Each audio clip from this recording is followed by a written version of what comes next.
Bonjour et bienvenue dans cette toute nouvelle vidéo pour les terminales Math Expert. Donc enfin, toute première vidéo de cette série, on va tout simplement s'intéresser à un nouvel ensemble de nombres qui, vous allez voir, est très important en fait pour la suite de vos études, même si vous faites des mathématiques encore à l'université ou en prépa. Donc ensemble de nombres complexes. Alors avant, c'était une partie qui était au programme de maths tronc commun, donc pour ceux qui faisaient bac S. Maintenant, bon, ils l'ont mis en Math Expert. Donc, voilà pourquoi vous avez beaucoup de gens qui prennent maths expert parce que c'est quand même une partie très importante en fait pour ceux qui veulent faire des maths par la suite, ok, par la suite de leur cursus. Alors donc ici, les nombres complexes, on va le voir d'un point de vue algébrique, mais vous allez voir également que les nombres complexes, ça sera l'objet dans le chapitre, ils ont des propriétés très intéressantes qu'on va utiliser aussi en géométrie, ok, et dans d'autres domaines. Alors, sur ce, c'est parti, mon kiki. Donc, on va s'intéresser aux nombres complexes. Et les nombres complexes, dans le premier temps, ce qu'il faut comprendre, c'est que c'est un ensemble de nombres, ok? Un ensemble de nombres tels que, par exemple, de la même manière qu'on a les entiers, de la même manière qu'on a les fractions, ainsi de suite. Donc, ce que je vous propose, c'est comme en seconde, refaire un petit tour, en fait, des ensembles de nombres. Alors, parmi les ensembles de nombres que vous connaissez normalement, vous avez le tout premier, des entiers naturels, que je vais noter grand N, comme ceci. Ok. L'ensemble des entiers naturels, ça sert à dénombrer des individus, dénombrer des quantités. Donc, c'est ce que je sers, enfin, c'est cet ensemble de nombres qu'on va servir, par exemple, pour compter un nombre de voitures, pour compter le nombre de grains de riz que j'ai dans un sac, des choses comme ça. Donc, par exemple, 10 puissance 8, ok, 10 puissance 8 qui donne donc 100 millions. J'ai également 7, j'ai également 6. Donc, ça, c'est l'ensemble des entiers naturels. Donc, on dénombre des quantités avec. Après, si je prolonge, il a fallu inventer donc leurs opposés. Ok, bravo. On a fait les ensembles des entiers naturels, c'est bien pour dénombrer des quantités.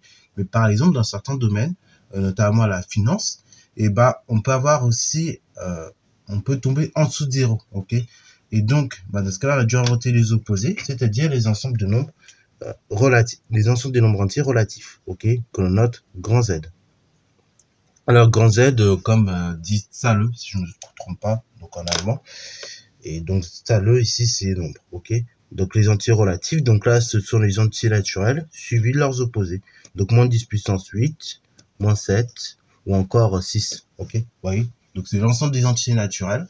Donc, ça sert aussi bien à dénombrer des quantités réelles, ok, que l'on voit avec nos yeux, mais aussi bien dénombrer des quantités, donc, qui peuvent être en tout de zéro. Donc, c'est le cas pour la température en degrés Celsius. Voilà, donc quand on est en dessous de zéro, c'est-à-dire que techniquement, il fait très froid, ok, c'est-à-dire que techniquement, ça jette dehors, normalement, d'un point de vue physique. Et quand on est en dessous de 0 € sur un compte, par exemple, ça veut dire que je suis en déficit, ok, vous voyez le délire? Voilà. Autrement dit, je suis en déficit, donc j'aurai de l'argent à la banque, pour dire ça plus simplement. Bon, j'ai les ensembles des entiers relatifs, mais un petit peu plus loin, donc malheureusement, parfois, on peut dénombrer des quantités réelles que l'on voit ou que l'on ne voit pas.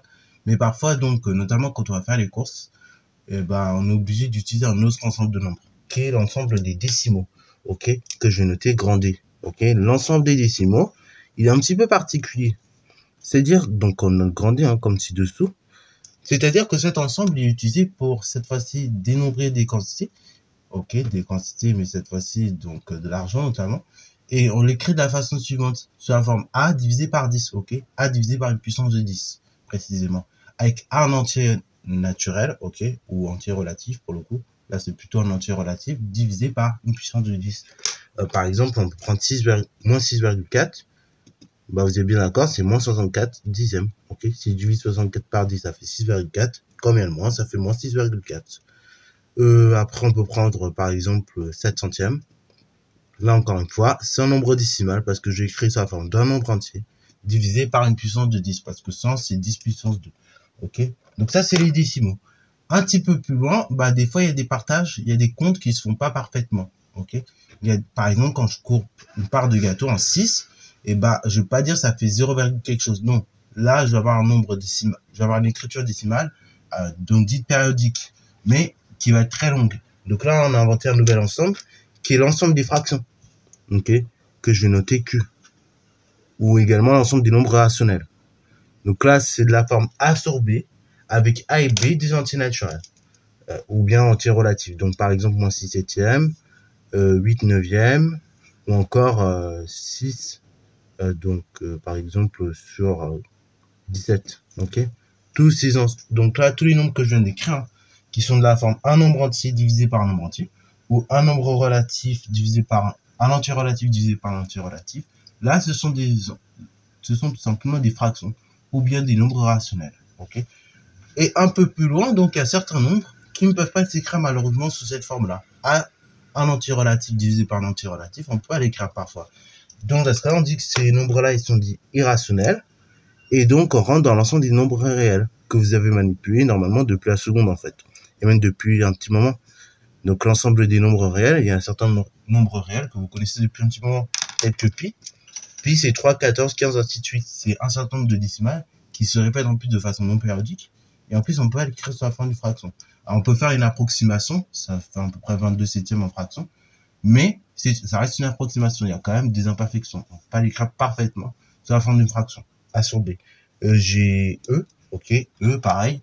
Donc l'exponentiel, hein, c'est environ 2,72.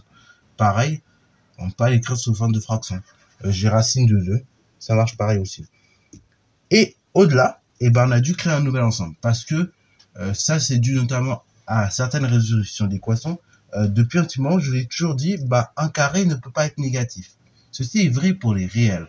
Mais cependant, donc ça a commencé à partir du XVIe siècle, à cogiter dans la tête de certains mathématiciens. On s'est dit, oui, mais du coup, si un carré ne peut pas être négatif, mais est-ce que néanmoins, ça veut dire que toutes les équations du second degré, hein, donc de la forme ax carré plus b plus c, c'est-à-dire que certaines n'ont pas de solution. Bon, on s'est posé la question. Et donc de là, c'est Euler, un mathématicien suisse, à partir du XVIIIe siècle à peu près, qui répond à la question et qui va créer donc un ensemble de nombres assez fictifs qu'on appelle les imaginaires. Et donc ça rentre dans une nouvelle famille de nombres qu'on appelle les complexes, que je vais noter grand C. Alors les complexes, donc là c'est un tout nouvel ensemble de nombres, il est très particulier puisque deux choses. Tout d'abord, dans cet ensemble de nombres, on a un nombre i, tel que son carré, il vaut moins 1. Donc, i carré égale moins 1. D'où i, du coup, égale racine carrée de moins 1. Donc, on peut avoir une racine carrée négative dans cet ensemble. Ça, c'est la première des choses. Deuxième des choses, donc là, c'est ce que nous avons noté par la suite, c'est que dans cet ensemble de nombres, en fait, il est complexe, donc il est constitué de deux éléments. D'une partie réelle et d'une partie imaginaire. Ok ? Si j'ai seulement une partie réelle, dans ce cas, on dirait que le nombre complexe, il est juste réel. Et si j'ai juste une partie imaginaire dans mon nombre, dans mon complexe, on dirait qu'il est imaginaire pur. Ok. Donc voilà, là, j'ai fait un peu le tour. C'est vrai, ça a été un peu long. Pareil, je vais pas trop rentrer dans le détail de pourquoi les complexes et pourquoi cette égalité, surtout. Ça, peut-être, on va le démontrer dans le chapitre 2, si j'ai le temps. Là, on va pas trop le démontrer maintenant. Là, on va juste voir la partie algébrique des complexes. Mais au cas où vous êtes curieux, donc si j'ai le temps, je vous mets le lien dans un reportage que j'ai vu là récemment sur Arte concernant le voyage en plan complexe. Ok, donc ça va utiliser un petit peu des notions qu'on reverra dans les chapitres à venir. Alors, du coup, voilà. Première chose qu'il faut avoir en tête, c'est que un nombre complexe, donc ça c'est une définition, on va pouvoir l'écrire de la façon suivante. Donc on va noter Z, et ce sera de la forme A plus IB. Ok.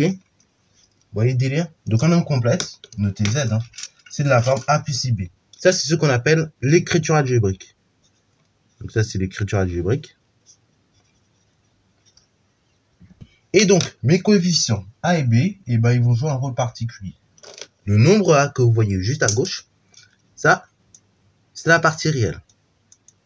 Ok? Et le nombre B que vous voyez juste à droite, comme en fait, il est collé d'un coefficient I, et que I, c'est l'imaginaire, ok? Dans ce cas-là, ça, c'est la partie imaginaire. Donc là, du coup, je vais peut-être vous donner des exemples pour que vous puissiez comprendre. Donc, un exemple concret, enfin deux exemples même. Si je prends le nombre Z égale 5 plus 2i. La partie réelle, ça va être la partie où il n'y a rien. Donc là, ici, la partie réelle de Z qu'on va noter RE Z. Donc cette notation, ça veut dire la partie réelle de Z, c'est 5. Et la partie imaginaire qu'on va noter LIM de Z, c'est égal à 2. Ok. Alors pourquoi je ne prends pas lui? Là, c'est pareil, c'est comme pour les coefficients, comme pour les coefficients de droite, tout ça. et bah le i, on sait que c'est imaginaire, ok? Et c'est 2 fois la partie imaginaire. Donc là, le coefficient, la partie imaginaire vaut 2. Vous voyez le délire? Alors, cas particulier, justement, que je voulais vous montrer. Ça peut arriver, hein. Cas particulier qu'il faut que vous ayez en tête. Si z est de la forme, donc, si z égale a, alors, dans ce cas-là, la partie imaginaire de z vaut 0, et donc z, c'est un réel. Bah oui, parce que là, du coup, la ib, bah, ce sera i fois 0, donc j'ai pas de partie imaginaire, et z s'écrit juste comme un réel. Donc du coup, z est un réel. Vous voyez? Si z égale, enfin, si partie imaginaire de z vaut 0, c'est-à-dire que z égale a, et donc z est un réel. Vous voyez le délire? De même manière, si z égale ib, alors ça signifie que la partie réelle de z, elle vaut 0, hein, puisque j'aurai 0 plus ib, et ça veut dire que là, ce coup-ci, z est un imaginaire pur, pardon. Donc, z est imaginaire pur. Z est imaginaire pur, ça signifie que la partie réelle de z vaut 0, et qu'on peut écrire le nom de la forme z égale ib, ok? Voilà, i fois b. Et donc là, pareil, imaginaire pur, le deuxième nom aussi qu'on peut voir, c'est irréel, ok? Donc irréel, on peut le noter comme ça, ir. Alors, du coup, comme je vous l'ai dit, comme on peut le voir d'ailleurs dans le produit schématique, et bah, on peut tout simplement dire la chose suivante, c'est que les entiers naturels sont inclus dans les entiers relatifs, les entiers relatifs sont inclus dans les décimaux sont inclus dans les quotients, donc les nombres rationnels, les rationnels sont inclus dans les réels, et les réels sont inclus dans les complexes. Donc, du coup, je peux dire la chose suivante, un réel, techniquement, c'est un complexe. Ce qui veut dire que toutes les règles que vous avez apprises sur les réels vont fonctionner dans un complexe. Donc, on va mettre de façon générale et tout simpliste que tout ce qui concerne les règles d'addition, soustraction, multiplication, division sur les complexes fonctionne, premièrement. Deuxièmement, également, tout ce qui concerne l'existence des 3 identités remarquables est également admise. Puis, l'ensemble des règles associativité, distributivité, commutativité fonctionne également. Ok? Donc ça, faut le noter. Voilà. Donc là, je vais pas tout noter, je vous ai fait un petit résumé. Hein. Donc les règles opératoires que vous avez dans les réels, ça fonctionne également dans les complexes. Et le carré de i, ça c'est une chose que vous devez avoir en tête, ça fait -1. Ok? Donc on peut aussi écrire, ça c'est un peu moins courant, on vous donne moins dans ce sens-là, mais on peut écrire que i c'est égal à la racine de -1. Ok? Du coup on peut avoir une racine négative. Et donc c'est à partir de là qu'on a dit que c'est un nombre imaginaire. I il a été constitué. Comme en fait, à chaque fois, on trouvait des racines négatives hein, quand on résolvait parfois certaines équations. Donc, à partir du 17e, 18e siècle, et bah, désormais, à partir du moment où on a un nombre qui s'écrit sur la forme d'un multiple de racine de -1, et ben, on dit qu'il est imaginaire. Ok? Et donc, ça vient de là, le i, en fait. C'est juste pour dire que c'est imaginaire. Et dernière chose qu'il faut avoir en tête, voilà, et ce sera tout pour cette vidéo déjà. Donc, il y a beaucoup de choses. C'est que si vous avez deux réels, enfin deux nombres complexes qui sont égaux, ça signifie que les parties réelles et les parties imaginaires sont égales. Ok? Voilà. Donc ça, c'est une petite propriété à avoir en tête. Donc si je prends z égale a plus ib et z' égale a' plus ib', alors, donc, on a les si z égale z', cela équivaut à dire la chose suivante, c'est-à-dire que la partie réelle de z, c'est égal à la partie réelle de z', et c'est-à-dire que la partie imaginaire de z, c'est la partie imaginaire de z'. Ok? On a cette égalité qui est vérifiée.